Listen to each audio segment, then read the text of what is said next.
Tecnologia e Inovação, Ângelos Cruz Figueira. E o excelentíssimo senhor vice-presidente da República Federativa do Brasil, general Antônio Hamilton Martins Mourão.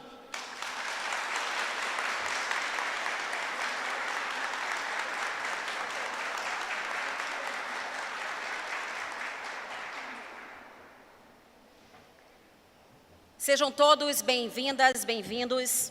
A Expo Amazônia está alicerçada em mais de 10 trilhas que apresentam temas que vão desde a discussão sobre a cadeia de valores em bioeconomia, passando por oportunidades de negócios até chegar à biotecnologia de alto valor adicionado para a Amazônia, a Zona Franca Digital e suas tecnologias de vanguarda, a Indústria 4.0. Dentre outros assuntos, todas contando com diversas palestras com subtemas variados, focados no desenvolvimento de debates que objetivam trazer à luz assuntos de interesse para o ecossistema de bioeconomia e de tecnologia da informação e comunicação da região. Neste momento, vamos convidar para dar as boas-vindas a presidente do Conselho de Administração do Polo Digital de Manaus e coordenadora-geral do evento, Vânia Taumaturgo.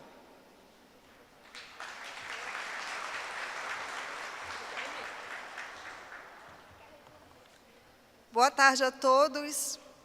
Na pessoa do senhor vice-presidente da República, general Hamilton Mourão, eu cumprimento a todos os nossos participantes presentes aqui no palco, e a todos vocês que estão aqui prestigiando este grande evento.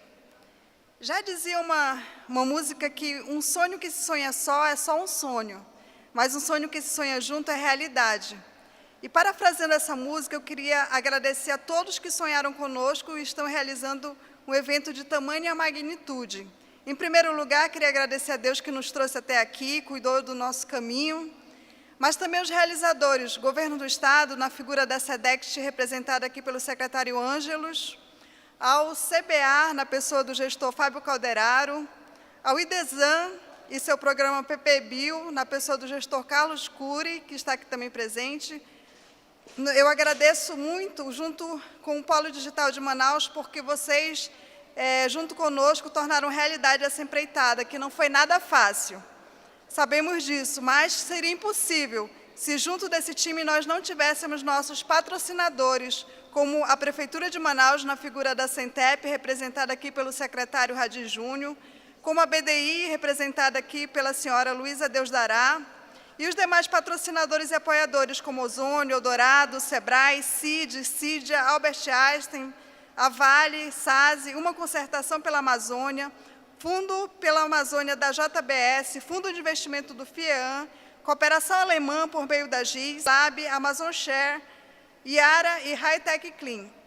Além destes, também quero agradecer a todos vocês, expositores, empresas, empreendedores que trouxeram seus trabalhos, projetos, pesquisas e produtos e serviços fantásticos para mostrar o que está sendo desenvolvido e produzido no nosso Amazonas. E digo para vocês, é emocionante ver o brilhantismo da nossa gente. Convido vocês a visitar todos os ambientes da Expo Amazônia e ver com seus próprios olhos, e assim saberão que não estou exagerando nem um pouco. Por último, porém não menos importante, minha gratidão às dezenas de voluntários que construíram este imenso quebra-cabeça, unindo inúmeras mãos e mentes brilhantes. Gratidão à incansável equipe de comunicação, aos vários coordenadores das trilhas de conhecimento, das arenas, que infelizmente não consigo citar a todos, porque o tempo não permite, mas também aqueles voluntários que estão aqui cuidando da nossa logística. E eu queria agradecer, então, a todos, na figura do Murilo, nosso coordenador, da parte da operação, o Gabriel, que está cuidando da nossa área de alimentação, e a Carolina, que cuidou da montagem do nosso mercado amazônico e do espaço de economia criativa. Em nome deles, eu queria agradecer a todos os voluntários que, de coração, cederam as suas horas cívicas e se dedicaram a este evento. Nós chamamos de horas cívicas, porque todo esse trabalho foi feito, na maior parte, sem remuneração, somente com a vontade e por acreditar que a bioeconomia, a biotecnologia e a tecnologia da informação e comunicação são dois vetores econômicos viáveis e sustentáveis para o desenvolvimento socioeconômico dos povos da Amazônia. E por querer ver dias melhores para o nosso povo, é que nós estamos juntos realizando esse evento. Portanto, queremos que esse evento seja uma porta que se abre para a construção de dois grandes ecossistemas para a região e que eles possam se espalhar por toda a região, levando emprego, renda e qualidade de vida para cada família que aqui reside. E também ajude a manter a nossa floresta de pé. Como foi dito muitas vezes durante a construção desse evento, bora para cima que foguete não tem ré. Muito obrigada.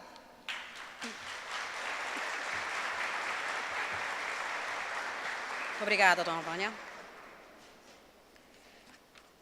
Convidamos, neste momento, passamos a palavra, a representante da Agência Brasileira de Desenvolvimento Industrial, a senhora Luísa Deus Dará.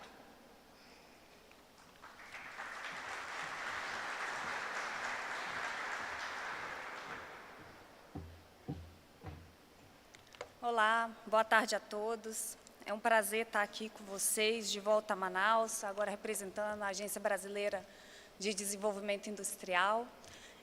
Queria iniciar cumprimentando o excelentíssimo vice-presidente da República, senhor Hamilton Mourão, o secretário de Empreendedorismo e Inovação do Ministério de Ciência e Tecnologia e meu amigo José Gontijo, o secretário de Governo do Desenvolvimento Econômico, Ciência, Tecnologia e Inovação, Ângelos Figueira, o secretário de Empreendedorismo e Inovação do município, senhor Radir Júnior, e o superintendente da SUFRAMA, senhor Algacir Pouzin. Para quem não conhece a BDI, a nossa agência ela é uma instituição privada, criada por lei, que cuida de recursos da intervenção do domínio econômico e utiliza esses recursos para trabalhar o desenvolvimento industrial em todo o país.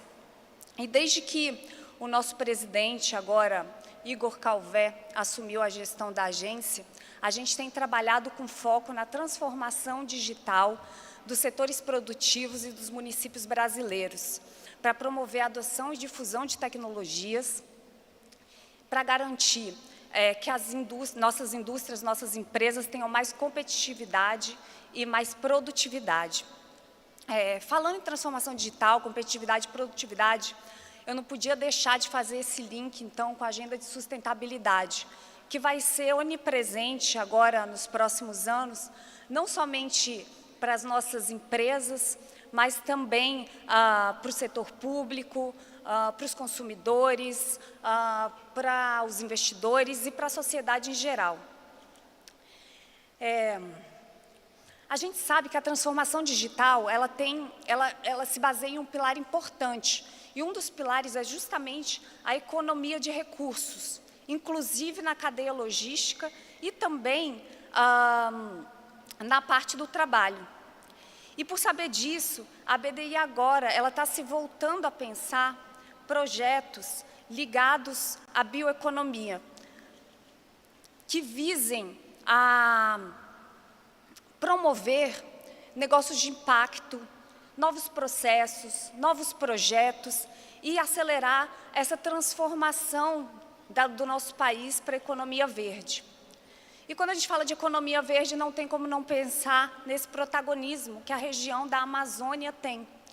E por isso que hoje nós estamos muito felizes de estar aqui junto com vocês. É uma oportunidade para a BDI de construir o futuro junto com o governo local, junto com o ecossistema, junto com as indústrias, junto com os atores que trabalham e produzem e geram riqueza e emprego aqui para a região. Eu convido todos a conhecer a BDI, a conhecer o nosso portfólio de projetos. A gente tem projetos que vão desde das intervenções intrafirma, de digitalização de processos, até projetos de criação de ambientes de teste de cidades inteligentes.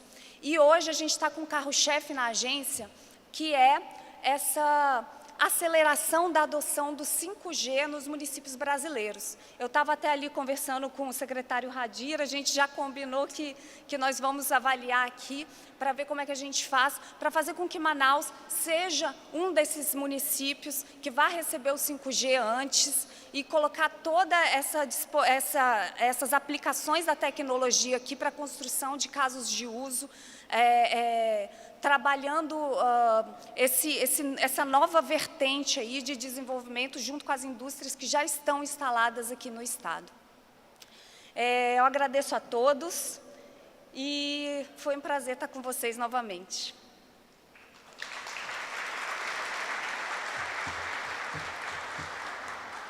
Obrigada, senhora Luísa. Convidamos o secretário municipal do Trabalho, Empreendedorismo e Inovação, senhor Radir Gomes de Oliveira Júnior.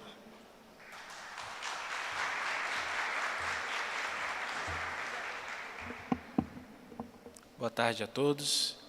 Gostaria de cumprimentar aqui o dispositivo na pessoa do nosso vice-presidente, Hamilton Mourão. É um prazer tê-lo aqui. Seja bem-vindo, presidente. Bem, a Prefeitura de Manaus vem fazendo um trabalho de extrema necessidade para a nossa cidade. Digo isso porque nós consideramos tudo que a gente investe dos recursos públicos como material de expediente, mas considerando também as nossas características municipalistas, que é chegar com os nossos serviços na ponta para a sociedade. Nós, nesse ano de 2022, já lançamos cursos de formação de startups, inovatons, hackathons, entre outras atividades em um ambiente que nós já tornamos com incentivos fiscais e extrafiscais. O prefeito Davi Almeida tem a noção de que para haver crescimento e para você ter uma cidade desenvolvida, é interessante que nós tenhamos ambientes incentivados.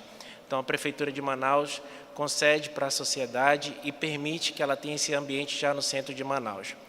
Para quem não conhece, o Casarão de Inovação Cassina é uma ferramenta já que está consolidada como uma ferramenta importante para a nossa cidade, que está para o norte, de empreendedorismo e inovação. Lá na Ilha de São Vicente, temos o sonho, e aí com a Associação do Polo Digital de Manaus, em ter um polo digital desenvolvido, startups, aceleradoras, empresas de cunho tecnológico e até atividades de apoio incentivadas pelo poder público municipal e agora pelo estadual. Todas as leis, e aí conversando, como citado pela doutora Luísa agora há pouco, que nós estamos colocando à disposição da sociedade, são leis desburocratizadas, a fim de ter serviços digitais, porque entendemos que a digitalização de serviços é muito importante para o poder público e para a sociedade. Então, que Deus abençoe esse evento.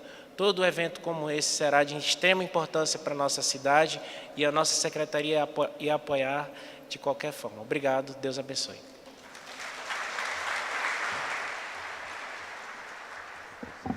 Obrigada, secretário. Convidamos o superintendente da Zona Franca de Manaus, general Algacir Antônio Pouzin.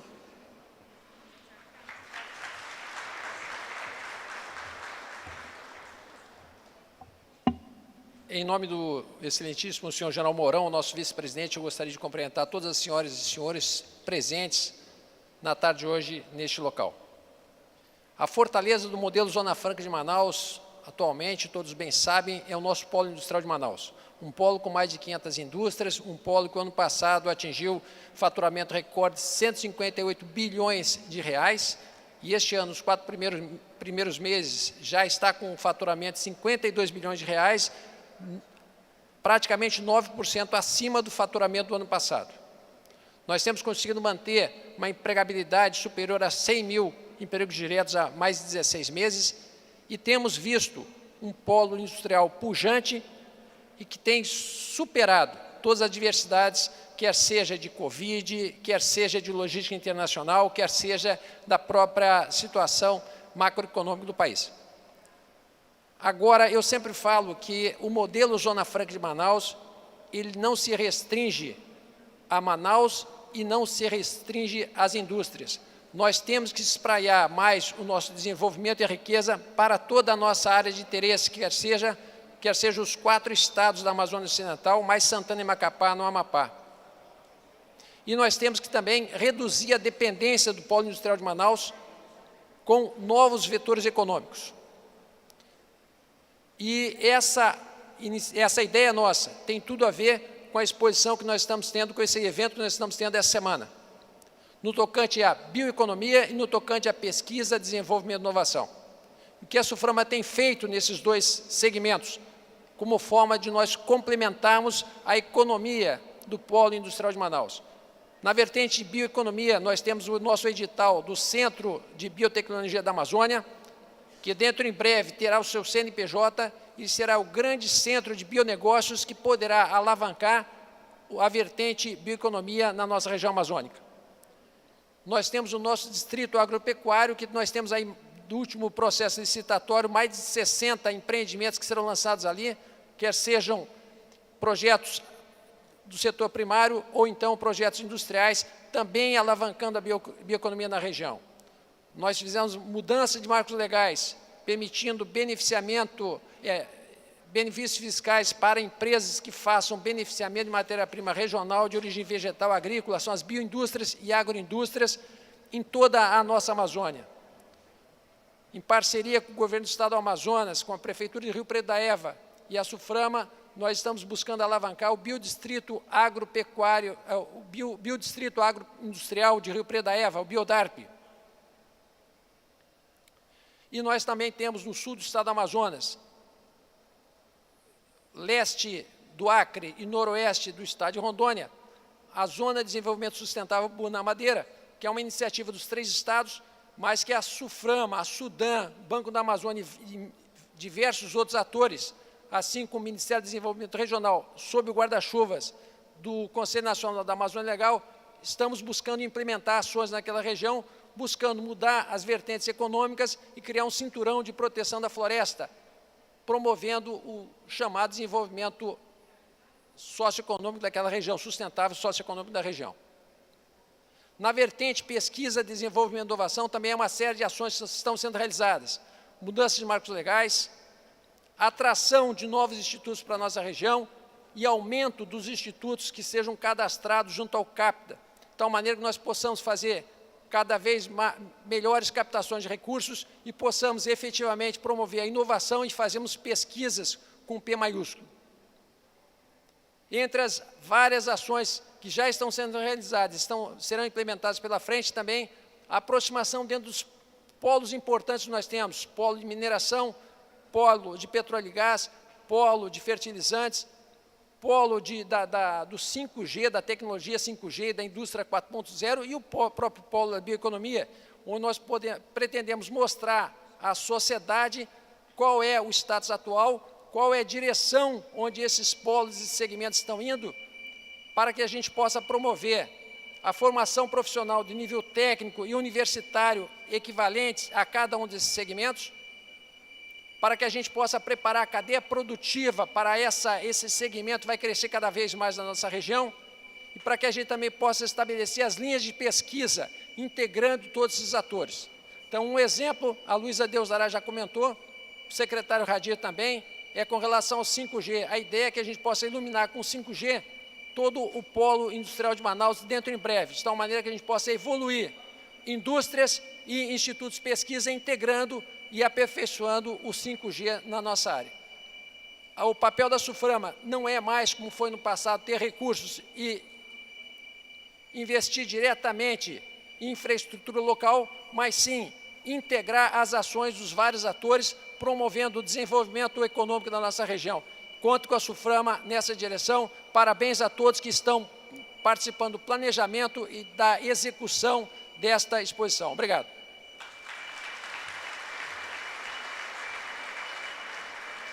Muito obrigada, general. Convidamos o secretário de Empreendedorismo e Inovação do Ministério de Ciência e Tecnologia, excelentíssimo senhor José Gontijo.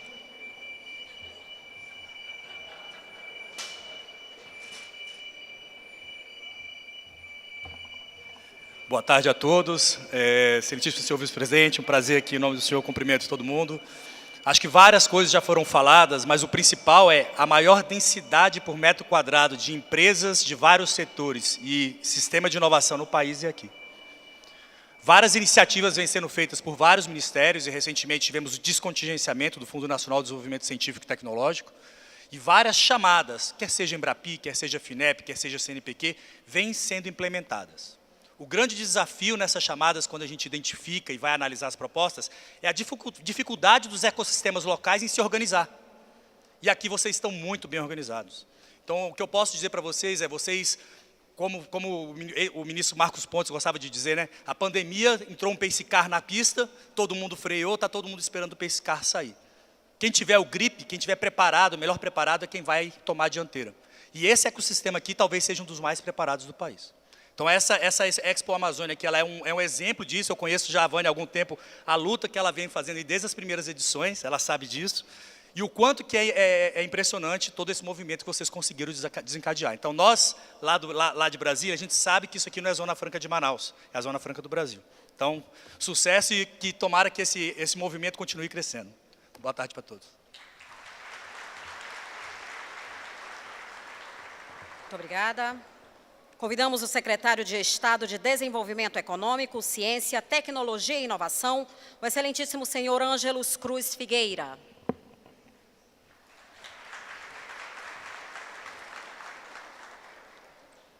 Excelentíssimo senhor vice-presidente da República, general Hamilton Mourão, na pessoa de quem gostaria de saudar os demais membros da mesa, excelentíssimo secretário de Produção do Estado do Amazonas, Petrúcio, na pessoa de quem eu gostaria de saudar os demais, senhor presidente da República, representando o governador do Estado do Amazonas, um governo que tem estado voltado exatamente para estas pautas, que tem estado à frente, tonificando, fortalecendo vetores que são fundamentais para o desenvolvimento do Estado do Amazonas. Como bem falou o superintendente da SUFRAMA, a Zona Franca e arrematou o secretário José Contígio, é o oxigênio que respiramos no Estado do Amazonas. Impensável vivermos sem ela. O Estado do Amazonas, ele, diferentemente, um estado que mantém 97%, 98% de cobertura vegetal, reserva ambiental do mundo, sem recebermos por isso. Então, as pautas de avanço que o governo tem proposto, que o governo federal, por intermédio da SUFRAMA, também tem encaminhado, elas são, todas elas, relevantes e vitais para o nosso desenvolvimento. Nós somos um Estado exemplo. Quando se pega a área de cobertura vegetal da Amazônia, conversamos de um assunto. Quando se pega do Amazonas, conversamos de outro assunto, completamente diferente. Precisamos transformar isso, sim, em retorno para as sociedades, principalmente que estão no interior. Este é o nosso grande desafio. E o governo do Amazonas tem caminhado na frente, construído de forma sistemática, pragmática, em todos os vetores que nós estamos discutindo, com a SUFRAMA, com a sociedade, elaborando não só um plano estratégico, porque o governo está muito na frente, via Secretaria de Produção, propostas inovadoras para a produção de segmentos que são nossos da Amazônia, que agregam valor. A questão do gás, a questão do fertilizante, a questão dos minerais, são questões que o governo vem embalando com com muita garra, com muita vontade, até porque nós precisamos, sim, de investimento nas questões de infraestrutura. Nós precisamos no caminho para o Pacífico. Nós precisamos do caminho para o Caribe. Nós precisamos melhorar o nosso aeroporto. Nós precisamos melhorar nossas vias fluviais. São questões que o governo vem do nosso Estado trabalhando com muita dedicação.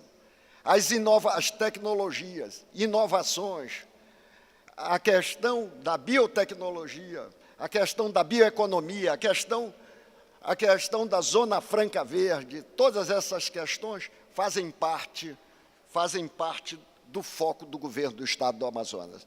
Então, nós queremos parabenizar, Vânia, a você e a todos responsáveis por esta iniciativa, para que nós possamos levar à frente, para que estes projetos não sejam do governo federal, do governo estadual, mas sejam do Amazonas, que sejam percebidos pelos amazonenses, que nós possamos caminhar realmente sem descontinuidade. Mas foram grandes os avanços nestes últimos anos, muito grandes avanços. Então, com esse espírito que nós os saudamos e temos a consciência da parceria que só cresce no Estado do Amazonas. Esta é a mensagem do governador do Estado do Amazonas.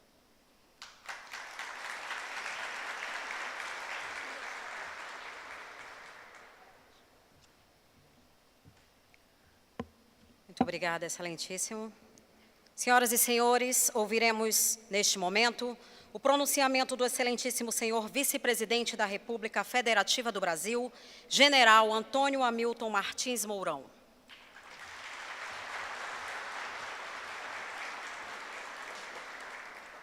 Senhora Vânia Taumaturgo, presidente do Polo Digital de Manaus e coordenadora da Expo Amazônia Bio&Tic, em nome de quem cumprimento a todos os envolvidos na organização desse brilhante evento. Senhor José Gontijo, secretário de Empreendedorismo e Inovação do Ministério da Ciência, Tecnologia e Inovações. Senhor Ângelos Figueira, secretário de Desenvolvimento Econômico, Ciência, Tecnologia e Inovação do Estado do Amazonas. Meu amigo Algacir Pouzin, superintendente da Zona Franca de Manaus. Senhor Igor Calvete, presidente da Agência Brasileira de Desenvolvimento Industrial. Senhor Radir Júnior, secretário municipal de Trabalho, Empreendedorismo e Inovação. Senhoras e senhores, boa tarde a todos. É uma imensa satisfação para mim poder participar aqui em Manaus de um evento cuja temática é tão relevante para a região norte e para o Brasil.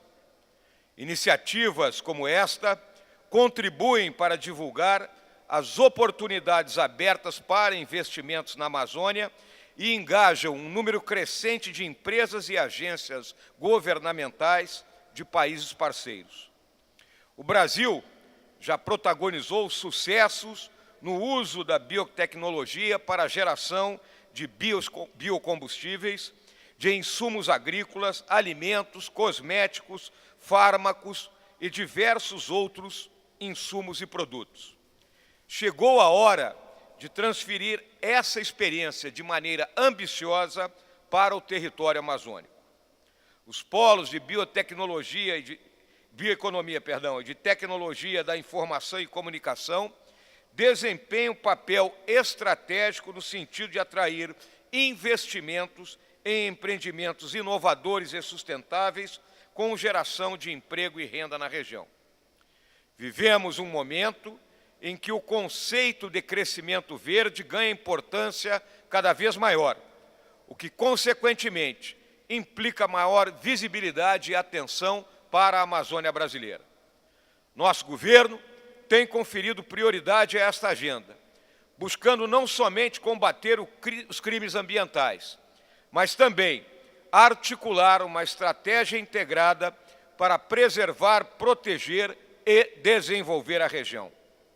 O aumento dos índices de desmatamento ao longo da última década deixou premente a necessidade de estratégias mais efetivas para o desenvolvimento sustentável da Amazônia. O presidente Bolsonaro prontamente respondeu a esse desafio, com o restabelecimento, em 11 de fevereiro de 2020, do Conselho Nacional da Amazônia Legal e me designou para liderar essa missão. Na qualidade de presidente do Conselho, pude acompanhar as sucessivas operações de garantia da lei e da ordem no combate ao desmatamento ilegal e outros ilícitos. Ampliou-se o envolvimento da Polícia Federal, da Força Nacional e dos órgãos estaduais, além das Forças Armadas no combate às ilegalidades. Durante esses 2 anos e meio de funcionamento, o Conselho estreitou parcerias com os órgãos governamentais, como a SUFRAMA, a SUDAM, resultando, por exemplo, na criação da Zona de Desenvolvimento Sustentável Abunã Madeira, que tem o intuito de reunir instituições públicas e privadas dos estados do Amazonas, Acre e Rondônia para discutir ações de fomento ao desenvolvimento regional. Além disso, novos funcionários estão sendo contratados para a nossa principal agência de fiscalização ambiental, o IBAMA, algo que não ocorria desde 2013. Estamos trabalhando ainda para agilizar e implementar políticas de regularização fundiária e alavancar mais financiamento para atividades sustentáveis. Com a continuidade dos esforços em curso, estou confiante de que conseguiremos alcançar as metas de desmatamento ilegal zero até 2028 e de reduzir em 50% até 2030 nossas emissões de carbono, conforme acordamos na COP26 ano passado em Glasgow e com a firme determinação do presidente Bolsonaro. Senhoras e senhores, a repressão a ilícitos ambientais é prioritária, mas não é suficiente. A experiência recente demonstra que a preservação da floresta somente estará assegurada quando a população da Amazônia contar com alternativas sustentáveis de emprego e renda. A região que hospeda nossa maior riqueza natural não pode continuar a apresentar os menores índices de desenvolvimento humano do país.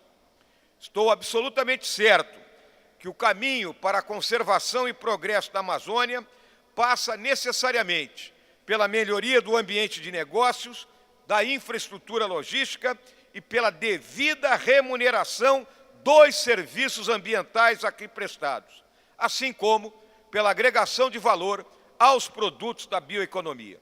E destaco que essa agregação de valor tem que ser realizada aqui na Amazônia, e não uma empresa pegar o produto da Amazônia e agregar valor no centro-sul do país. Tem que agregar valor aqui para gerar empregos de qualidade e renda para a nossa população.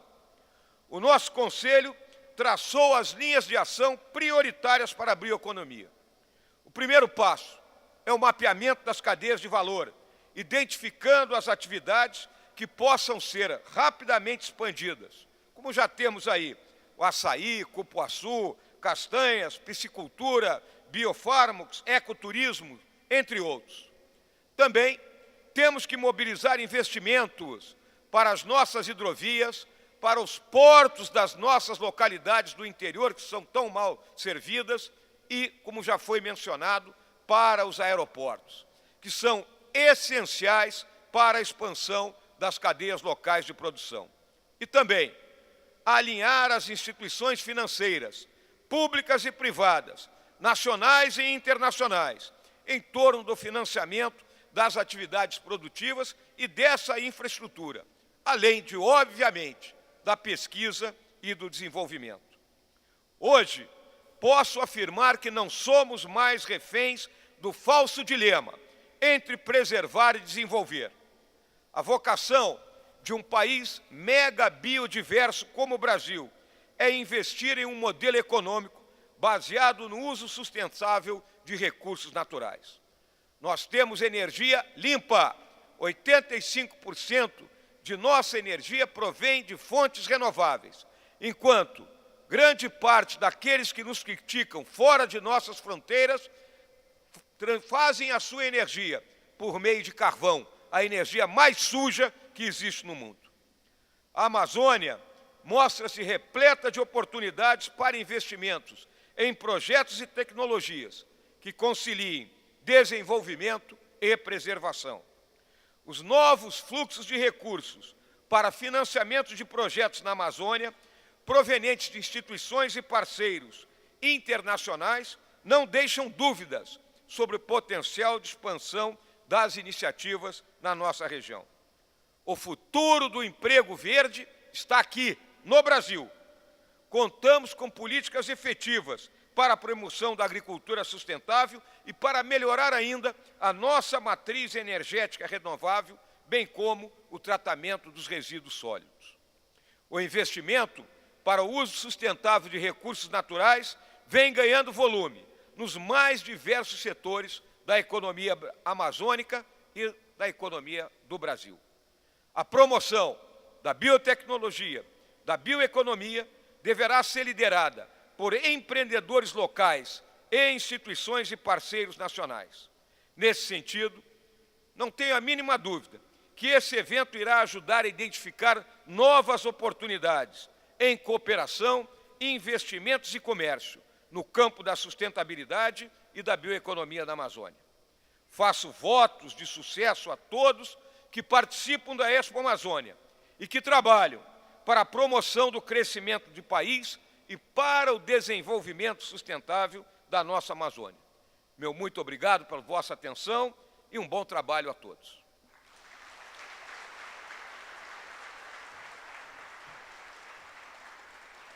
Muito obrigada, vice-presidente. Agradecemos a todas e todos pela presença, damos por encerrada esta solenidade. E neste momento, o vice-presidente da República, o general Hamilton Mourão, fará visita à feira e, em seguida, concederá entrevista coletiva para a imprensa na sala da Arena Codes.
Agência Francesa de Desenvolvimento, senhor Remy Hughes.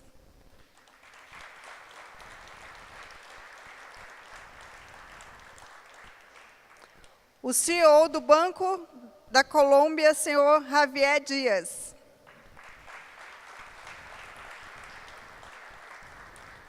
O membro do Conselho de Administração KfW da Alemanha, senhor Christian Kramer.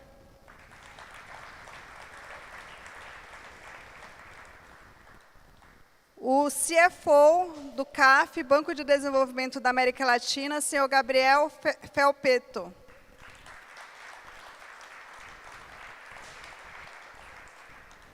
E o CFO do Banco da África do Sul, senhor Ernest Dietrich.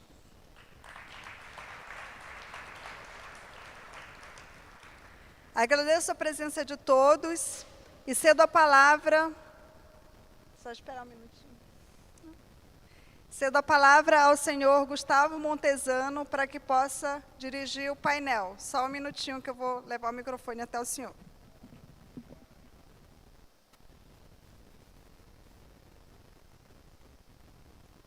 Eu vou já resolver isso. Obrigada. Bom, boa tarde a todos. Boa tarde, todos aqui presentes. I will ask my excuse to the panelists for a while. I will speak like 5 minutes in Portuguese, just for a quick introduction, and then you'll get back to English.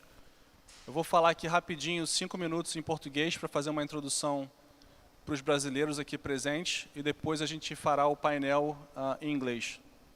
Primeiro eu queria agradecer imensamente a presença de presidentes, diretores, de bancos de desenvolvimento do mundo inteiro que vieram aqui para o Brasil, vieram aqui para a Amazônia, vieram para Manaus para fazer parte desse evento. E eu queria só contextualizar para vocês o quão importante e o quão emblemático é esse momento da gente ter executivos como esses aqui hoje conversando com a gente. O BNDES e todos esses bancos aqui presentes, eles fazem parte de um clube, de uma associação de bancos de desenvolvimento do mundo inteiro.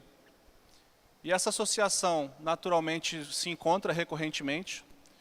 E esse é o primeiro encontro presencial que a gente faz desde a crise da pandemia que começou no começo de 2020. Então, a última vez que a gente teve presencial foi em Washington, em 2019. E agora, quase 3 anos depois, a gente encontra presencialmente aqui no Brasil. E aí, durante essa decisão de escolher o local para fazer esse encontro, a gente do BNDES teve a ideia ousada de convidá-los para vir para a Amazônia. E não é que eles aceitaram, eles toparam vir para cá. Então, esses executivos que se deslocaram do mundo inteiro para passar aqui 2, 3 dias com a gente em debate sobre bioeconomia, sobre tecnologia, sobre carbonos e finança sustentável, mostra para nós o quão é importante, não só para o Brasil, mas na agenda global, esse tema da bioeconomia, da biotecnologia, das finanças sustentáveis. E é exatamente isso que eu quero explorar aqui com eles, é exatamente isso que a gente vai pulsar essa agenda. Então, espero que vocês gostem da nossa conversa, espero que essa conversa seja útil para todos os empresários, estudantes, poder público que acompanha o debate sobre a nossa Amazônia, sobre o nosso potencial de economia verde. E vou pedir licença a todos vocês que eu vou voltar para inglês, para que eles possam, obviamente, entender o que eu vou falar. E para quem não precisar, tem tradutor e recomendo que preste atenção, porque essa turma aqui é muito especializada e ao longo da conversa eu vou apresentando cada um deles. Então, I switch back to English, sorry for that.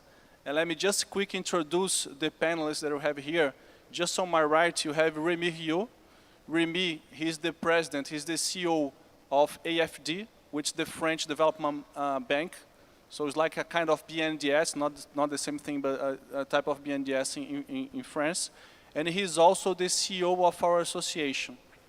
On his side, we have Javier. Javier is the CEO, the president of Banco Dex, which is a SME-focused bank in Colombia, so it's our neighbor here in South America. Then you have Christian, which is a managing director, vice president of KfW, which is a development bank from Germany, and also is responsible for Latin American activities. On his side, we are going to see Gabriel, which is the CFO or financial director for CAF, which is the Latin American bank for the region. And then you have Ernest, I'm sorry for saying Portuguese, Ernesto for the Brazilian ones, which is the CFO or financial director for the South African Development Bank. So we're kind of peers here, and they're all involved on the topic. So, start with Monsieur Remy.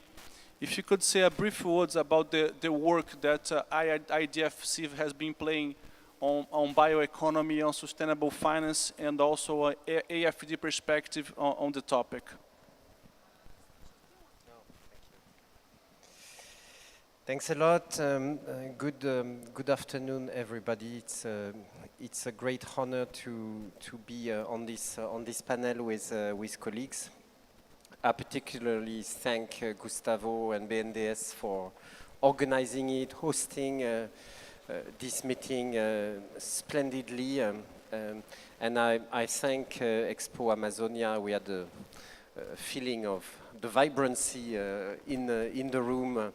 It's very important. We were in the forest this afternoon, so to have a feeling of the beauty of this sanctuary, of course, but it's also very important to meet with the people here, the innovators, the entrepreneurs that are living in Manaus and in the whole region, creating value and protecting nature. That's the challenge.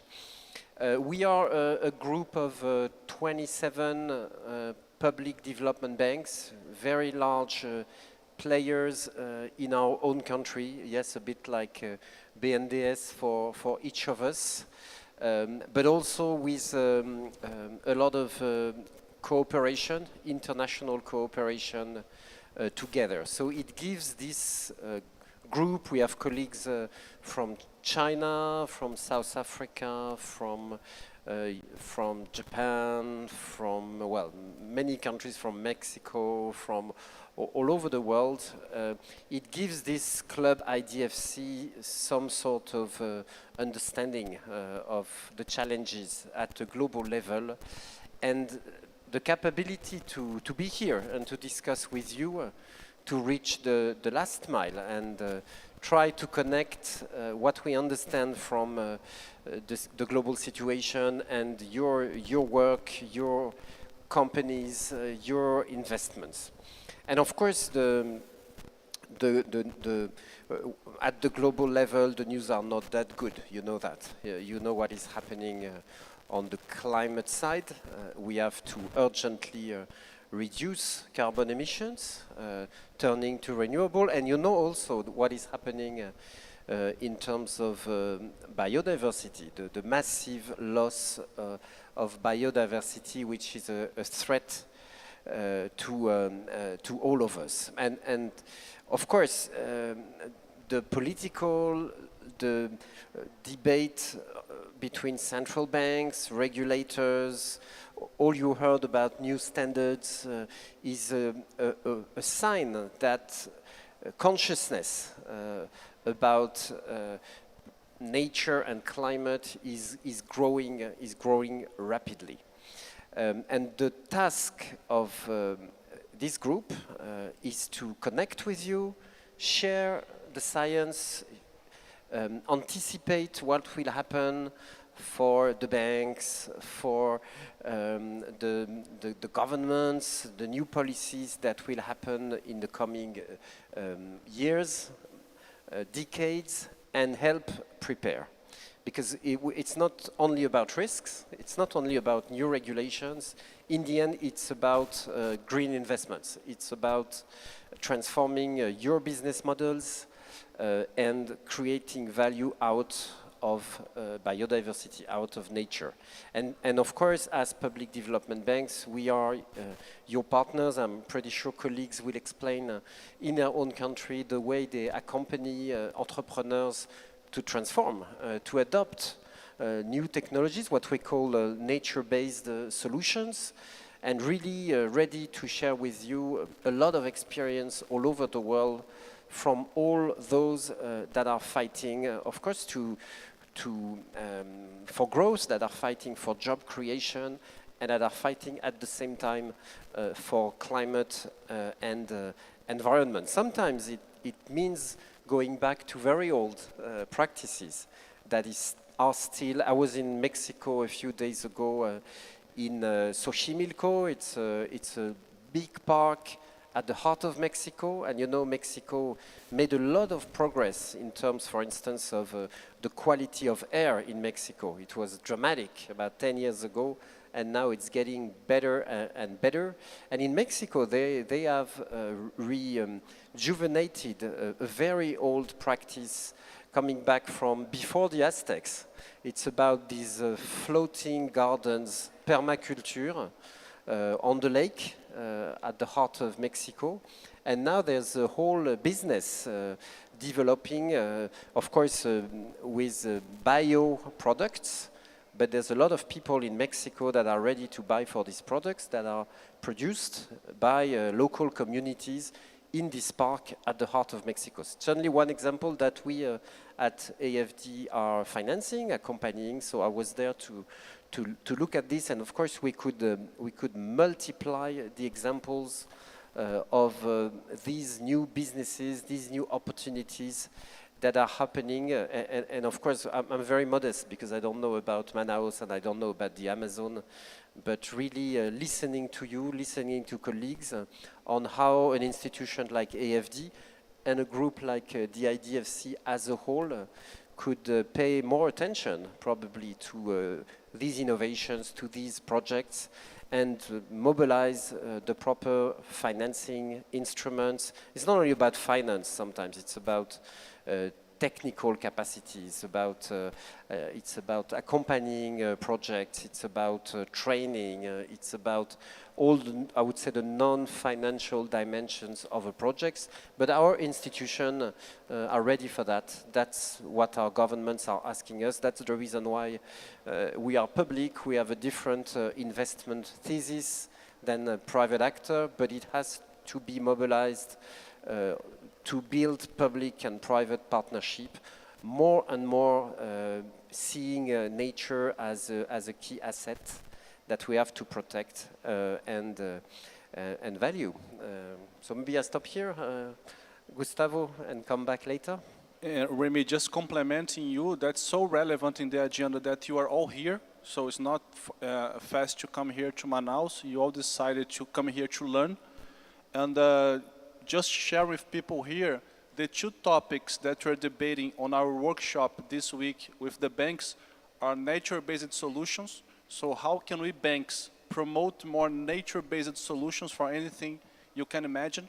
And how can we framework our trading and operations into climate perspectives? So the core of our debates this week are nature-based solutions in climate.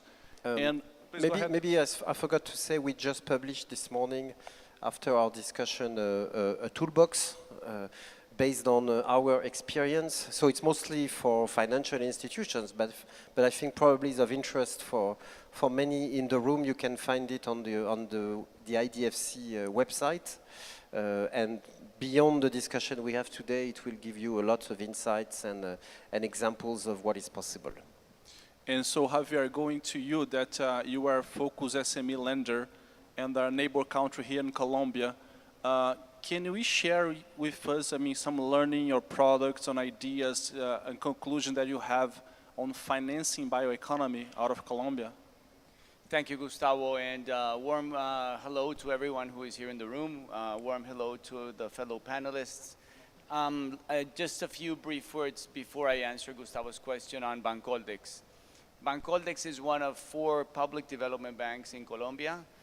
We take care of supporting micro, small, and medium enterprises. So in a way, we would like to be like BNDES when we grow up. That is something we like to say in Colombia. But in the meantime, what we do and what I think we do relatively well is we listen to businesses, we listen to entrepreneurs, and we put out financial solutions that are demand-driven. We like to think of it that way. Sometimes us bureaucrats tend to think we know, but we also listen very much. And I think that has provided very, very useful in what we do. So I think I would like to share today with you 3 examples of things that we concretely do at Bancoldex in this regard. First of all, and since we are here in Expo Amazonia, a beautiful venue and very vibrant, we recently set out in Bancoldex a line of credit for the bioeconomy. This is a line of credit that is approximately $7 million, and it has been extremely successful on many ways. First of all, we have technical assistance to help prepare the projects. And again, we bureaucrats don't believe we know more than the entrepreneurs. We definitely don't. But what we do know is that if we put resources out there, then you can have better projects. So that, in a way, is also an avenue where the public and the private sector meet. So we help with the financing of project preparation. And then we finance the specific projects. So currently, and this is a very, very recent line of credit, we have provided financing for 2 projects. And please allow me to read what we have done in this regard. The first project we supported is a rice company which sets up a process to obtain biochar from a waste product. Biochar has a function of fixing carbon and restoring the soil, preserving healthy crops and reducing the use of toxic agro inputs in the field. This particular project received approximately $500,000 in long-term subsidized financing. And the other one is a chemical company which installs and develops a biotechnological process to produce fungus to create natural additives that replace artificial reagents. I hope those of you who hear this know what I'm talking about.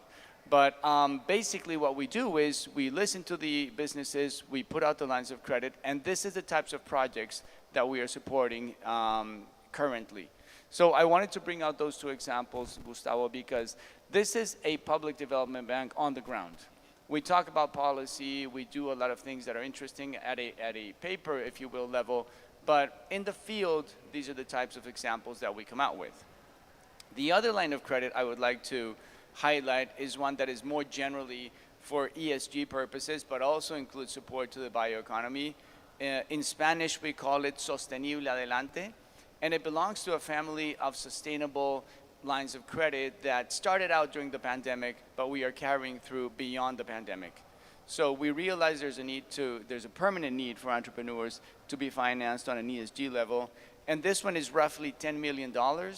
It has been fully dispersed, and we have benefited over 160 businesses in the process. Now, one may think that $7 million, $10 million is a lot or it's very little. We tend to think that it is very little. So we would like to do more of this on a grander scale. But you have to start somewhere.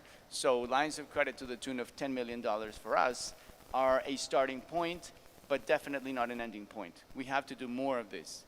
And the final example I would like to highlight doesn't pertain so much to ESG, but it pertains very much to gender.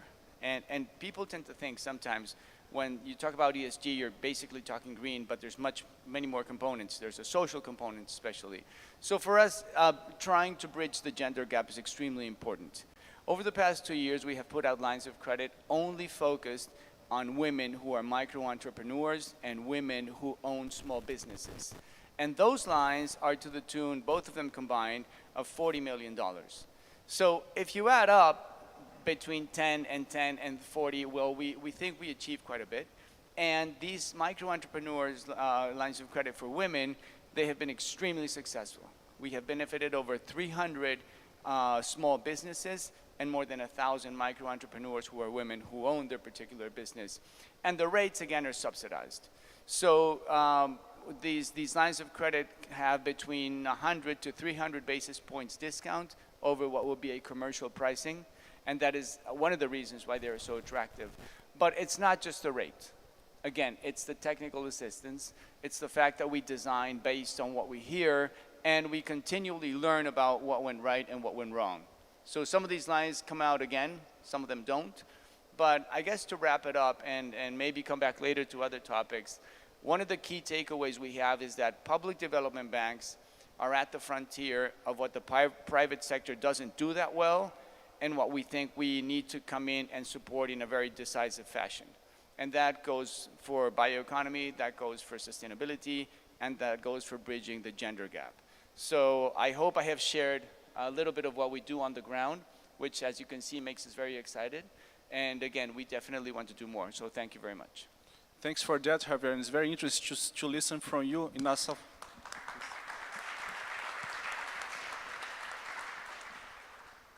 listen from you from a South American perspective, because you put a South American perspective on the ground, where me giving a view on European bank on a macro level, and I skip you, Christian, for a while, because let's finish the continents and go to Ernesto, if for me speaking in Portuguese, on Africa. You're a South African Development Bank based, and sometimes people think that in Brazil we're discussing about climate and biodiversity, but are you debating that? Is that in your strategy in South Africa as well? How climate and nature-based solution is affecting your business or your strategy? Can you comment on that?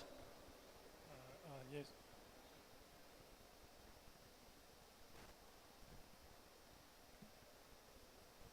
So let's change the mic. I tried to use 2 mics, but didn't work.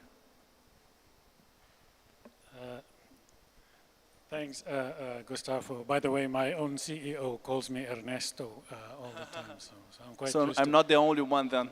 I'm quite used to that. Maybe just a little bit about the DBSA. The DBSA is a development finance institution fully owned by the government of South Africa, but with a mandate to finance infrastructure development across the African continent. Although for now our focus is primarily on the SADC region, so the Southern African Development Community countries, and then beyond that to the rest of sub-Sahara Africa. And just to deal with the question, yes, the environment issues are becoming bigger and bigger, and pressure on the bank is growing. I was telling Gustavo earlier that we are currently in a process of reinventing our approach to biodiversity, looking to mainstream biodiversity in our whole project assessments and financing, mainstreaming or mainstream credit business effectively. I have a colleague here that reminded me earlier today that prior to a reorganization of the DBSA in 2012, the bank was actually involved in some quite innovative and pioneering programs in biodiversity. She was the one primarily responsible for those programs, one of which was a community-led conservation program that was funded by big business and industry in the area. And it was very successful and ready to be scaled up, with business involved also committed to scaling their contributions commensurately when our restructuring happened. And unfortunately, she lost her pet projects in the process, because the bank returned to focus on big infrastructure finance projects. Now we're returning to biodiversity. We're realizing the importance of biodiversity. And our board has in fact challenged management to finalize a biodiversity strategy and action plan that is aligned to South Africa's national biodiversity strategy and action plan. And they want us to set targets and goals for the DBSA in terms of where we want to see the bank going in terms of this big responsibility. And relative to that, KPIs and a detailed and comprehensive action plan that tells them how do we intend getting to that stage that we envisage the bank being at in whether it's 3 or 5 years or whatever. So as part of that, we're a signatory, obviously, to the IDFC's position statement on biodiversity. We've incorporated the principles of that statement into our own development finance framework, and now we are in the process of finalizing that strategy. At this stage, is premised on 3 main pillars. The first one is greening finance. So that is the mainstreaming component, where we're looking in every project that we finance, is there a biodiversity element or a climate element? Even if it's not a principal objective of the project, maybe if there is, we can elevate it and make it more important for monitoring and evaluation and ultimately reporting and disclosure purposes. The second is about what we call financing green, and that is taking advantage of green funding that's available. So from the likes of GCF, GEF, and other donor funders, where we can use those concessional funds to effectively do more, especially in terms of project preparation, de-risking projects, etc., through first loss positions, through guarantees and other structures. But maybe just to conclude, Gustavo, I think in terms of our way forward, DBSA has a long way to go. We've been there before, but now we're starting over effectively. So part of it will be to go back and see what worked before. Can we reinvent those programs to accelerate effectively what the board is pushing us towards making an impact? But a statement you made yesterday at one of our workshops and repeated this morning in our meeting resonated with me, where you said, as DFIs, we're not the most agile of institutions, right? When you compare us to commercial banks. But there's a need for, especially in terms of biodiversity, for DFIs to become more agile, but also to be prepared to make mistakes, so to face the risk of making mistakes. This is a new area for most of us, maybe newer for some of us than for others, but it's important. I think it's an important principle, because if we sit on the sidelines and try to perfect intended intervention, we run out of time, and unfortunately, money we can raise through disincentives, incentives, whatever. Time, unfortunately, we don't have. Thank you. I think your case is very, very interesting, Ernest, of a South African bank that's moved out of bioeconomy and now is moving in again, because it's a mandatory place to be. And as we say here, it's not just a case of Brazil or South America, in Europe, in South Africa. Everyone is investing in bioeconomy, and here in Manaus, we're in the heart of the bioeconomy potential.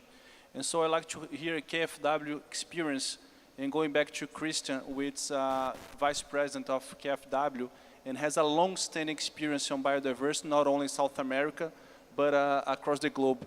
And Christian, is there any kind of experience that you saw abroad that we South Americans, we can learn you like to share with us, that, pay attention in this, that I saw that in the past and I like this? Any ideas or thoughts? Yeah, thank you very much, Gustavo. It's a great pleasure to be here today. I've been to Brazil several times, but it's my first time in Manaus. And I came here this morning. I arrived in Sao Paulo, and then I went to Manaus. I was flying over the Amazon and the rainforest, and you really got a feeling about that great treasure your country has, a treasure that is worth protecting. So it gave me quite a warm feeling and a good start for this panel today. And Christian, just one comment, because it's hard to explain this feeling to other people, right? And people, how does that feel? You say, you need to go there. Yeah. It's hard to translate in words the feeling that you had on your plane. I can only agree, Gustavo. So I'm coming from KfW. KfW is the state-owned development bank of Germany. We are doing promotional finance in Germany, but also worldwide. We're doing this for companies. That's our export and project finance arm, but we're also doing this with countries. And that business is done in the business of KfW Development Bank. And that's the bank I'm coming from. And there's a huge portfolio here in Brazil. And I like very much what you said about promotional banks being the pioneer in fields where private business still not has to be, or still not is in a certain scale. KfW defines itself as a transition bank. We are offering financing in order to transition, to make a transition to economies, to make a transition to societies, to find solution for the current challenges, to find solution in order to achieve the SDGs. And obviously one important challenge is the climate challenge and protecting biodiversity. And Gustavo, you asked me about the experience we have collected worldwide by doing so. And I would say, let me please allow to highlight 3 lines of action that are decisive when it comes to protection of biodiversity and climate action. The first of all is support protected areas. And I'm talking about real protected areas, from designated areas to real protected areas. And I understand Brazil has made a huge achievement in this field, as 1/3 of your country is defined as protected areas. And I think that's a very excellent result. So real protected areas. The second thing is promotion of sustainable use of natural resources within those protected areas. You need to find a balance between natural efforts and finding a solution for the population who lives there in order to make a certain income. So the balance of economies and the conservation, that is another decisive factor of success. And the third point is more like a more political general umbrella. It's the payment for results in environmental services. That means rewarding the reduced deforestation. We did this very successfully in Indonesia and Vietnam. Indonesia. Yes, in Indonesia and Vietnam, and now we adopt this in Brazil. So the idea is to give a reward for reducing of deforestation. Obviously, in order to do so, you need the right data. You need the right data in order to really protect and safeguard the outcome, in order to make that reward of payment when it comes to deforestation. So the first 2 points very practical, and the third point more like a political idea of another concept. So thanks for that, and learning with other experience, and Indonesia, Vietnam, I like it very much, your recommendation. And we have many entrepreneurs here and executives, and I think they can learn with that. And it's good that you touched that, because next one will be CAF, and Gabriel, which the CFO of CAF, is speaking about that. It's a Latin American development bank. And I know, Gabriel, that you are heavily focused on carbon markets, on environmental services, in the way that Christian mentioned for Indonesia and Vietnam. Can you mention your view on Latin America for nature-based assets and bioeconomy and environmental services? If you could give us a broad view on CAF position, it would be great. Sure. Thank you very much, Gustavo, for the invitation, and good afternoon to everybody here present in this room. Maybe as a matter of introduction, just for your information, CAF is a development bank, but it's a multilateral development bank. It's owned by several countries, in fact, owned currently by 20 countries, most of them in Latin America and the Caribbean. And as you can imagine, all of the countries that are part of the Amazon zone are members of CAF, so we have a lot of experience in the region.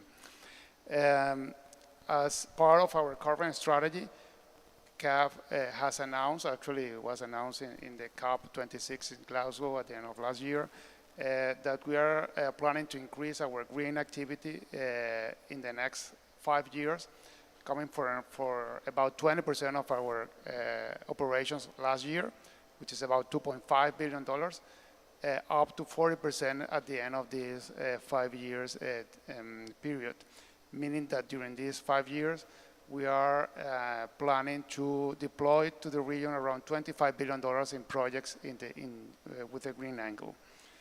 As part of this strategy, certainly biodiversity conservation is at the top of our priorities.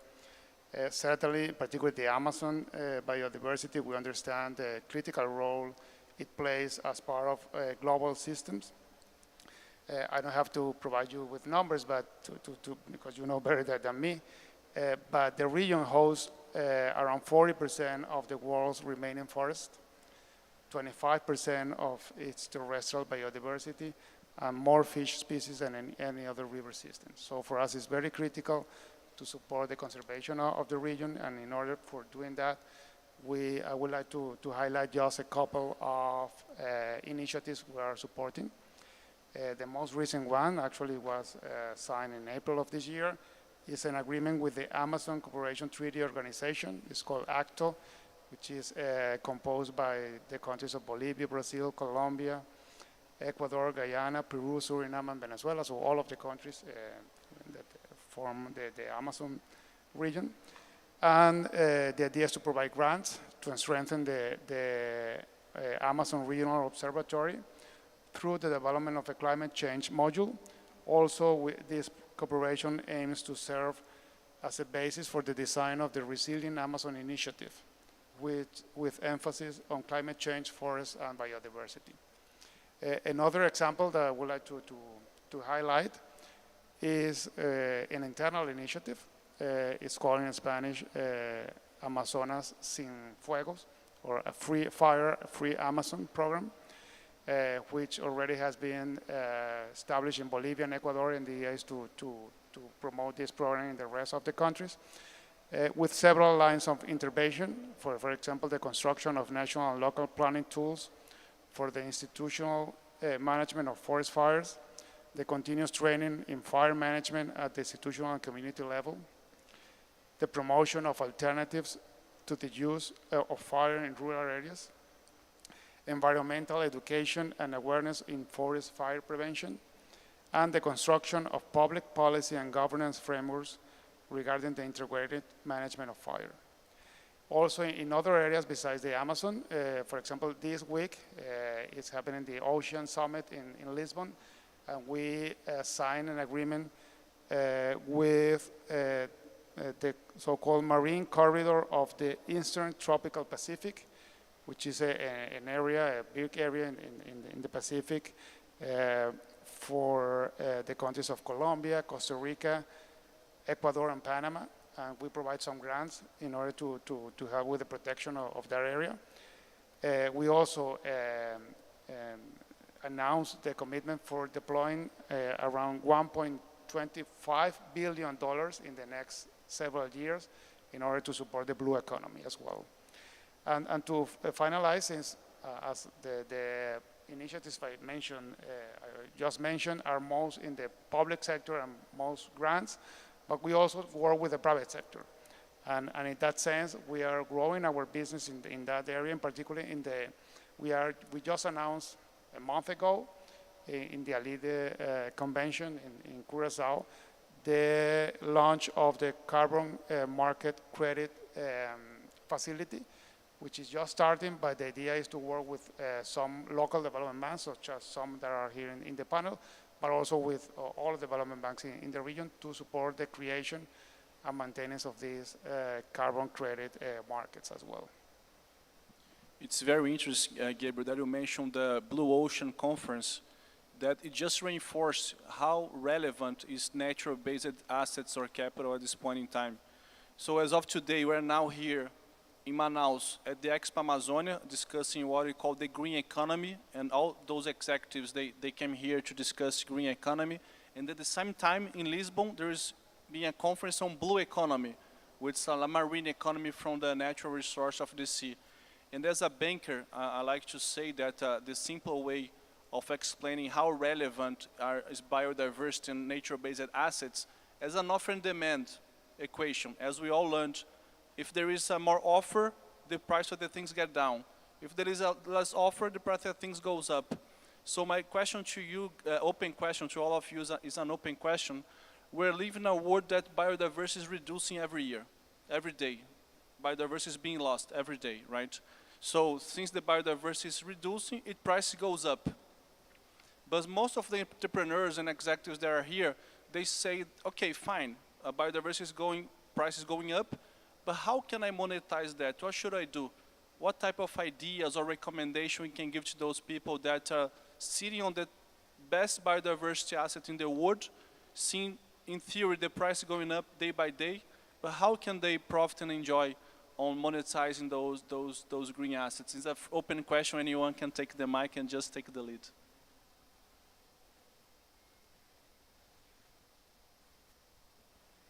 Volunteer? I think that the market works in your direction. And please feel free to interrupt Christian if you're an open debate now. Let's mess it up in a little bit. No, go ahead, please go ahead. I'm just telling for any panelist to feel free to interrupt and make open debates. I think the market is working in your direction, in the right direction. What we see, and one of our main challenges is to try to bring private capital in our projects. And we see a rising pressure on investors, on investment companies, insurance companies, banks, to invest in projects where there is a certain reward on biodiversity. So there is a pressure from the shareholders, there is a pressure from a lot of funds that would not accept any more companies that are not investing in such projects. So I see a certain pressure of the market that brings the private capital more than ever in projects that really are protecting biodiversity. I'm quite optimistic about the direction we are seeing at the moment. So you're telling that private companies and investors are being pressured to put money on positive biodiversity assets, right, or initiatives? Exactly. Certain funds would not accept certain companies anymore because they cannot show a certain extent of investment in climate-related or biodiversity-related investments. Remy agrees on that. He has any views or comments? No, it's extremely important to bring economics in the discussion about climate and nature, especially for biodiversity. For so long, it was, I mean, a divisive discussion between people willing to protect and somehow exclude people from protected areas. And you know, we have this discussion at the global level for each and every country to agree on 30% of their territories in protected areas, but Brazil is already there. So, I mean, in the end, you cannot reach 100% of your territories, protecting, excluding the people, so it's not possible. So in Brazil, just compare, 60% of our territories is still forests. So yeah. 30+% is protected, but 60% is actual forests. So we have to provide the incentives, we have to accompany projects and economics that is good for people. So it can, of course, come from the public side. So a lot of projects now of public policies are taking care of the communities more and more. So, for instance, when we are financing in Vietnam, there's a lot of work on the Mekong Delta, which is where coastal erosion is extreme due to rising sea levels. And for a long time, we were building dams, gray infrastructure, and we completely changed. And now the policy in Vietnam is to finance mangrove and coastal ecosystems. And it's a way to mobilize local communities. It's a way to provide revenues to local communities. It's a way also for fishery, for many associated activities to come back in these areas that were completely destroyed by the rise of sea level. So maybe that's on the side of public policies. Just a quick translation. Mangrove is mangue, for those that are not so familiar. I didn't learn that the first time when I learned, but mangrove is mangue. So it's very interesting because that's a case, again, in Vietnam. And Vietnam and Indonesia are already mentioned, so I think we should learn a little bit of Indonesia and Vietnam. But instead of building walls from cement, use nature, mangue. It's amazing, Remy. It's amazing. Please continue. That's concretely what a nature-based solution is about. I mean, you replace your gray infrastructure by nature, and you have the same service for the communities. So that's on the public side, and I completely agree with Christian. There's a lot happening also on the private side. And here the question is no longer about conservation, it's really about transforming the value chains, each and every value chain in the world, to see how much it can take care of nature.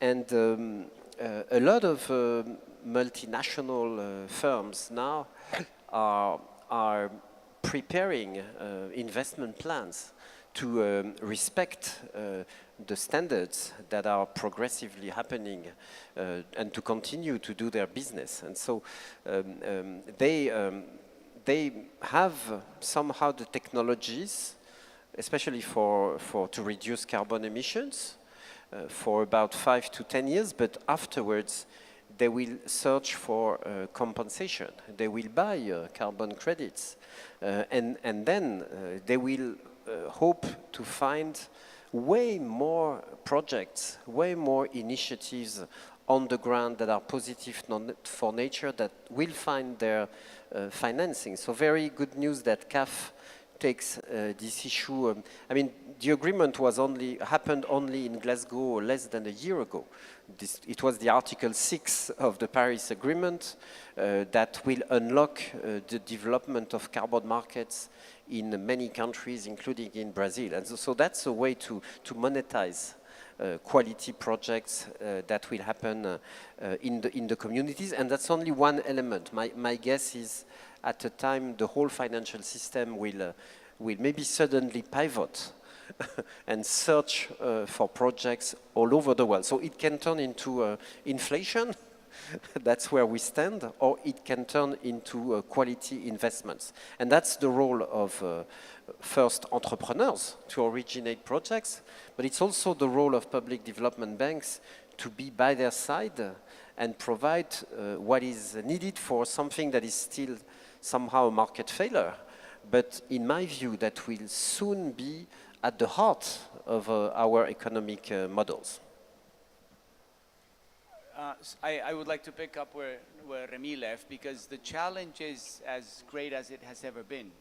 So talking about scarcity, whenever any good or service is scarce, it will be demanded and the price will go up. So one would say that ecotourism is scarce and people are willing to pay, I'm sure people are willing to pay a big premium on biodiverse and sustainable tourism. That's just a fact. So I think there's a lot of hope in certain areas.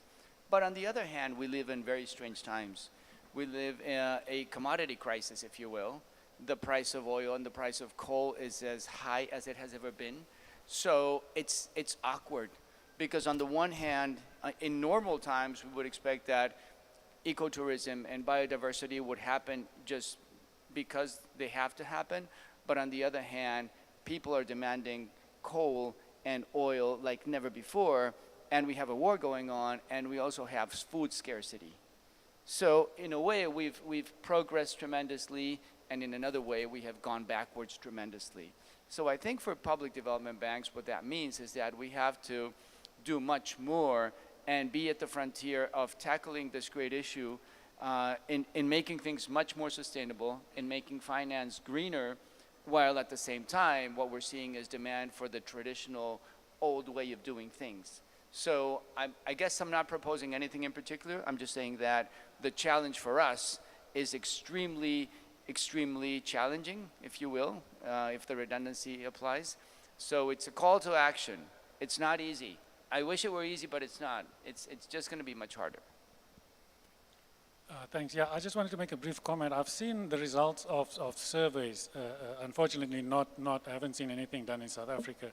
I don't know what the situation is in Brazil, but in the US, certainly surveys have shown that I think majority of more than 70% basically of consumers surveyed have indicated that they'd be prepared to pay a premium for a product that's linked to positive environment impact. With a qualifier, though, that there must be a certainty around that. They want to be able to have a reliable indicator.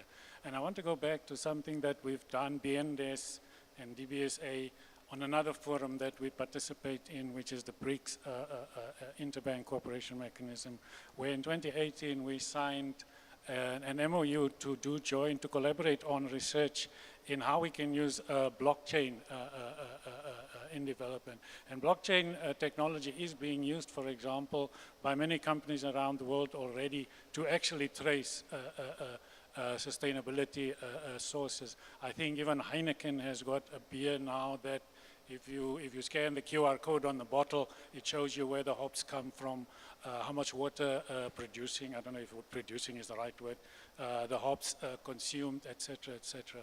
So I think there's benefit to be had potentially for investing for businesses in basically biodiversity protection and environmental protection. Gabriel, any comments? Sure. No, I always just would like to comment on two examples of cases where this trend and pressure for different stakeholders are translated into savings for companies and also for governments. One is green bonds. For many years, I mean, we've been issuing green bonds for many years now, but there's been for many years this debate whether it at the end it provides some savings, because besides the fact that, well, at least in our case and many other development banks, is in their DNA and is in part of their mission, but not necessarily for a private company. And there's been this debate that if there is savings issuing green bonds, but recently it's been demonstrated that there is savings. So this greenium that for some years it was like something very difficult to precise, now there are savings for issuing green bonds. So that's certainly one case of economics translated into the issuance of green bonds. And the other one is this kind of new market, which is the sovereign linked loans, which we are receiving more and more demand, not only from companies, but also from governments. And these loans that are linked to KPIs, not necessarily related to the projects themselves, but on a general corporate or actually on a country basis. And this demonstrates that, for example, if the company or a country achieves this KPI at some point in time, they can get a reduction in the interest rate, or on the contrary, if they don't fulfill the KPI, the interest rate will increase. So the incentives are for the clients to achieve these commitments, and it's measured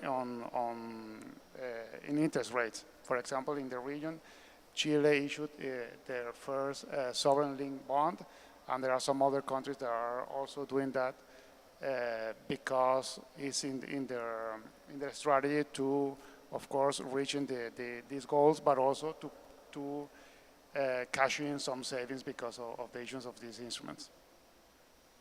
I'll try to make a summary of what we discussed here, and signaling the message and the conclusion that things are changing.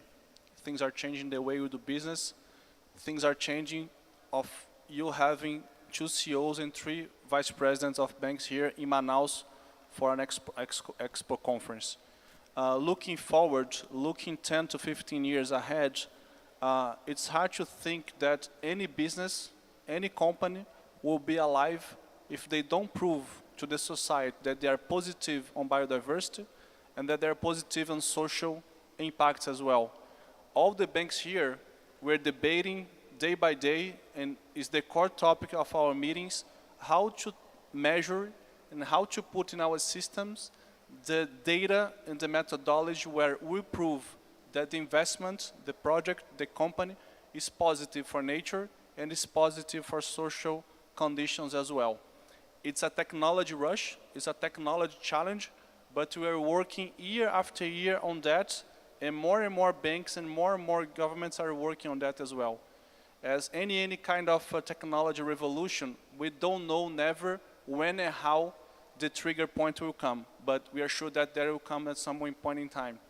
And the message, I think, for the companies, for executives, and for the entrepreneurs, push your business into positive social impact, push your business into positive nature impact as well. And that's amazing news for the entrepreneurs, because for big companies, large companies, it's hard to make the transition alone. They need entrepreneurs. So my push here is for the entrepreneurs from the Amazon region, in Brazil, in South America, create business, innovate in positive nature-based solutions.